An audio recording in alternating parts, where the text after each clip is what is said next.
une belle influenceuse brésilienne, a de gros ennuis au Brésil. Elle est accusée de diriger un réseau de trafic de drogue. Et ces réseaux sociaux pourraient en être l'une des raisons. Je vais raconter l'histoire de Melissa Saïd et comment la police l'a retrouvée.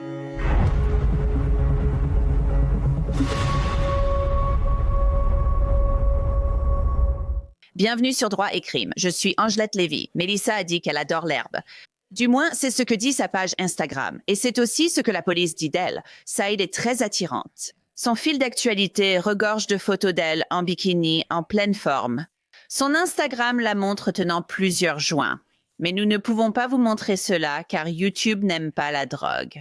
On pourrait croire que Saïd cachait son amour pour la drogue, mais les enquêteurs brésiliens disent qu'elle l'affichait presque ouvertement.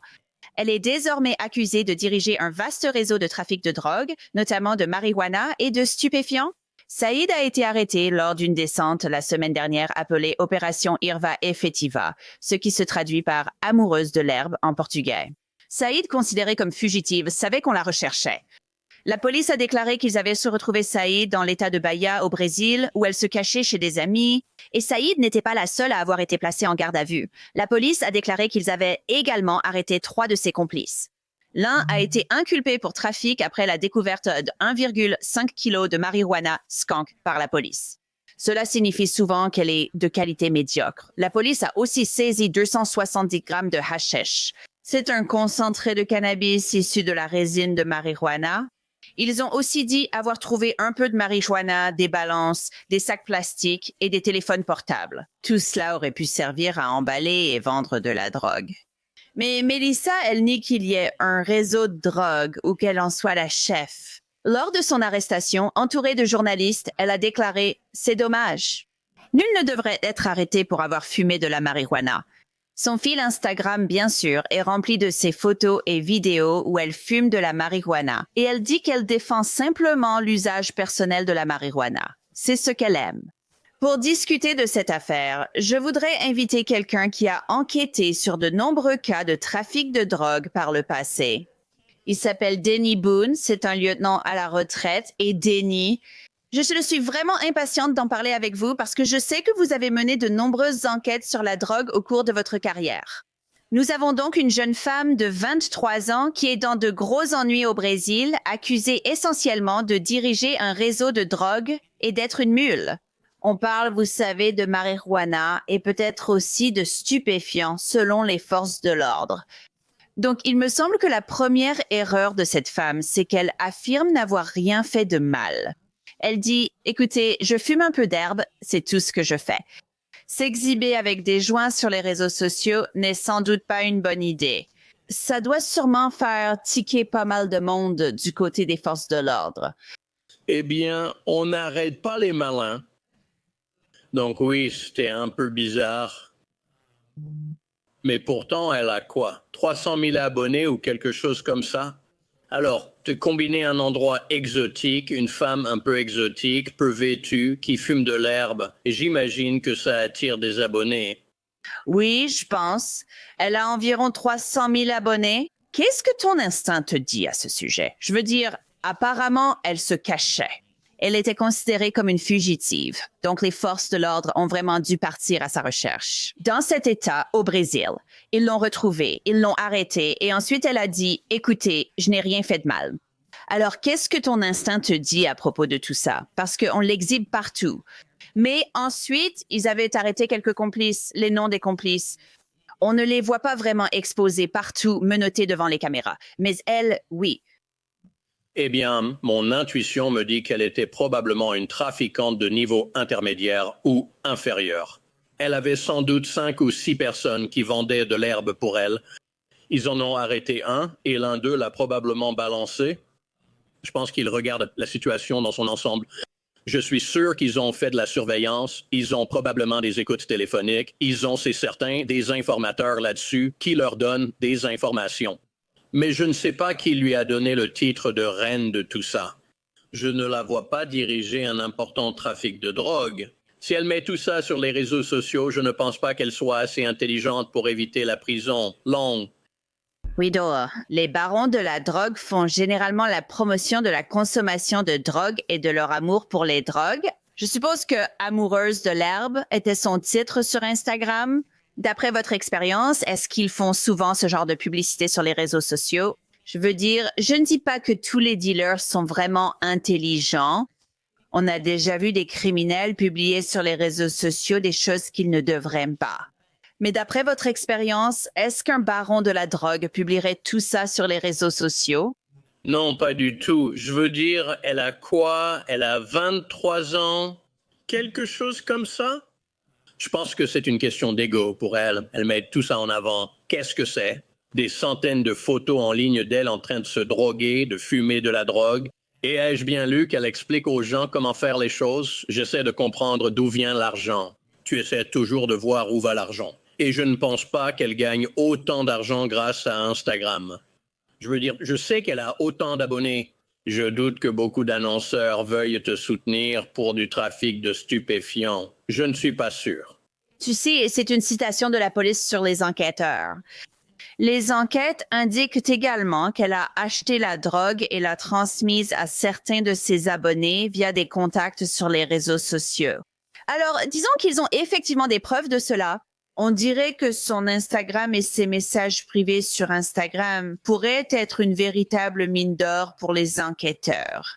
Donc, est-ce que ton intuition te dirait que si quelqu'un l'a dénoncé, ce serait quelqu'un à un niveau inférieur? D'une manière ou d'une autre, tu sais, ils ont accès à ces messages et ils voient comment elle organise ses transactions et transmet des choses à d'autres personnes. Ils ont tout ça. Ils ont tout sur son compte Instagram. Ils ont tous ses relevés téléphoniques. Ils savent à qui elle parle. Ils le savaient à l'avance. Je suis sûr qu'ils visaient Monsieur Big. À un moment donné, son nom est apparu. Et j'ai une petite théorie sur la façon dont c'est arrivé, mais j'en suis presque sûr. Ils l'ont arrêtée, espérant qu'elle balance le gros bonnet. Il n'y a aucune chance qu'elle soit le gros bonnet. Oui, et je veux que tu m'en parles un peu, que tu m'expliques ça. Tu penses qu'il y a quelqu'un de bien plus haut placé dans la hiérarchie qu'elle? Tu ne penses pas qu'elle est au sommet de la chaîne alimentaire, si je puis dire? Non, je pense qu'elle a un sugar daddy et je pense qu'il la soutient, ainsi que ce mode de vie, et c'est probablement lui qui fournit l'herbe.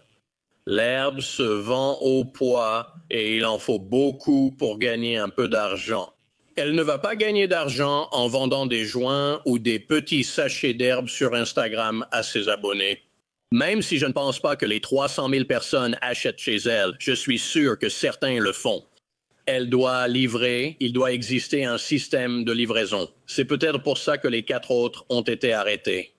Peut-être que c'est ce qu'il faisait pour elle. Il s'occupait des livraisons. Mais quelqu'un la fournissait et quelqu'un la finançait. Si elle possède tous ces différents biens partout au Brésil, cet argent vient de quelque part. C'est mon avis. Eh bien, je veux lire un peu plus d'une partie de la déclaration qui a été obtenue auprès de la police. Là-bas, c'est apparemment le département d'État pour la prévention et la répression du trafic de drogue là-bas au Brésil. Il a été découvert qu'en plus de promouvoir le crime et la consommation de drogue, elle vend et distribue également des stupéfiants. Et Bahia avec certaines personnes de São Paulo comme l'un de ses fournisseurs. Mais encore, tu ne crois pas qu'elle soit la chef? Tu penses que tu es quelqu'un de niveau intermédiaire qui organise peut-être une partie de tout ça et qui en tire de l'argent, mais il y a quelqu'un au-dessus d'elle qui pourrait être responsable. Et elle pourrait n'être que le visage numérique et médiatique de tout ça. Absolument, je pense qu'elle a trouvé sa niche. Je pense qu'elle fait partie d'une organisation et elle a trouvé sa place avec ce truc des réseaux sociaux. Cependant, je pense que ça s'est arrêté net. Eh bien, il parle du fait que quelqu'un, une de ses prétendues complices, je suppose, a été arrêtée avec ce qu'ils appellent de la mauvaise herbe. Et donc, la mauvaise herbe, apparemment, c'est de l'herbe qui est un peu faible. Cette personne avait quelques kilos de ce qu'ils appellent de la mauvaise herbe. C'est différent, je suppose, de l'herbe skunk qui est censée être vraiment puissante.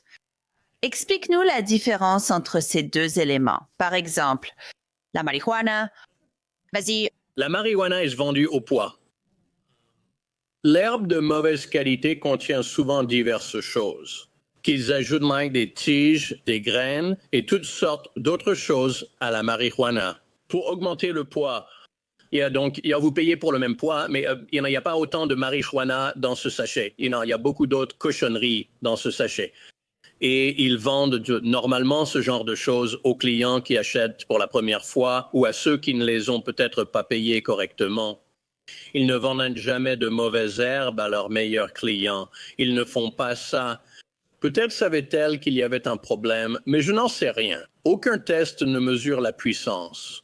Je veux dire, toi et moi, on ne peut pas courir partout en voulant acheter de l'herbe et dire « Eh bien, laissez-moi tester la puissance d'abord avant de l'acheter ». Ça n'existe pas. Donc, tu dois un peu, tu sais, espérer que tout se passe bien. Ce n'est sans doute pas ce qu'il fallait dire. Mais ils ont mis tout ce bazar là-dedans, puis ils vendent ça à des gens sans méfiance et les profits augmentent. Mais tu ne fais pas ça souvent, sinon tu vas vite te retrouver en faillite. Intéressant. Et puis, l'herbe skunk, c'est, je suppose, la meilleure, la plus puissante, comme elle a une odeur très forte. Parle-moi de l'herbe skunk. Oui, ça sent comme une moufette. Je veux dire, ça pue. Quand on avait ce truc dans notre salle d'épreuve, ça empestait tout le commissariat.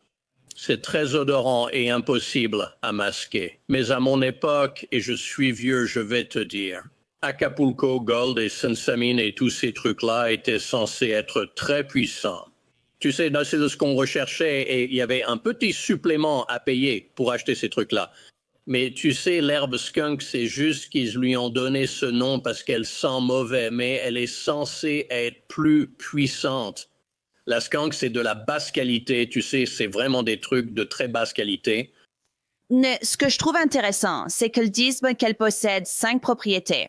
Donc, s'ils disent qu'elle possède 5 de ces propriétés, est-ce possible qu'il y ait quelqu'un, tu sais, quelqu'un de plus important, plus haut placé dans cette opération de drogue qu'elle, soi-disant? Est-ce possible que quelqu'un ait mis ses propriétés à son nom juste pour qu'elle serve de façade à tout ça, au lieu que ce soit quelqu'un d'autre? Eh bien, je ne sais pas si elle sert de façade, mais ça pourrait être une façon de blanchir de l'argent. Peut-être qu'ils blanchissent de l'argent à travers elle, entre autres choses. Je ne sais pas d'où elle tire cet argent. Elle ne gagne pas autant d'argent en vendant de la marijuana, je peux te le dire. Elle ne fait pas ce genre d'argent. Quelqu'un finance ce mode de vie. J'oublie ce qu'ils disent. Il faut que tu gagnes de l'argent d'une manière ou d'une autre sur Instagram.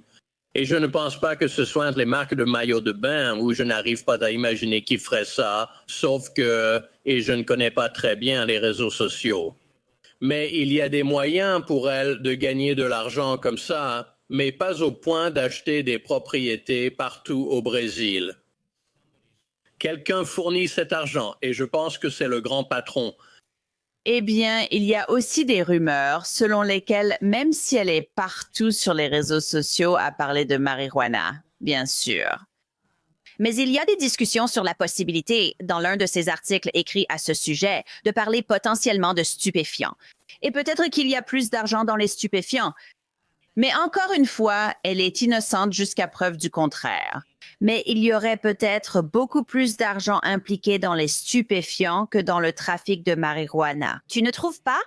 Oui, ils ont dit qu'elle s'était faite attraper à l'aéroport, mais sans préciser avec quoi. J'aimerais savoir ce que c'était. C'était des comprimés, de la poudre ou de l'herbe. Ça change beaucoup. Oui, ça pourrait faire une énorme différence. Apparemment, il est illégal de vendre de la marijuana au Brésil, mais elle a été dépénalisée pour un usage privé et personnel en 2006 au Brésil. Donc, je ne sais pas comment on s'en procure. Si on ne peut pas l'acheter, je ne sais pas. Peut-être qu'il faut avoir une licence. Peut-être que c'est quelque chose comme ça au Brésil où tu peux l'acheter et l'utiliser pour un usage privé, mais tu ne peux tout simplement pas la vendre sans licence. Donc, ce sera intéressant de voir comment tout cela va se passer. Mais elle risque potentiellement jusqu'à 25 ans de prison si elle est reconnue coupable. Donc, c'est beaucoup de temps pour quelqu'un qui a 23 ans. Elle aurait 48 ans si elle était condamnée à cette durée. Oui, elle s'est mise dans une situation difficile. Je ne sais pas quoi te dire d'autre. Dis-lui, elle a des ennuis. Oui, les enquêtes ont commencé après son arrestation avec de la drogue à l'aéroport, soi-disant. Il y a des éléments là-dessus. Elle dira simplement « Je défends l'utilisation du cannabis ». Ce sera sa défense. Je défends le cannabis sur les réseaux sociaux et je suis prise pour cible. Ce sera intéressant à observer. Merci beaucoup, Danny Boone, pour votre temps. Je vous suis très reconnaissante. Merci. Encore une fois, Melissa a déclaré qu'elle niait toutes ces allégations. Lorsqu'elle a été arrêtée, elle était entourée de journalistes, comme je vous l'ai dit plus tôt. Et elle dit simplement qu'elle est une militante pour la consommation de marijuana et elle nie être impliquée dans tout trafic de drogue. Nous allons donc suivre cette affaire de près et voir comment elle évolue. C'est tout pour cet épisode de Droit et criminalité. Je suis Angelette Lévy. Merci beaucoup d'avoir été avec moi. Je vous retrouve ici la prochaine.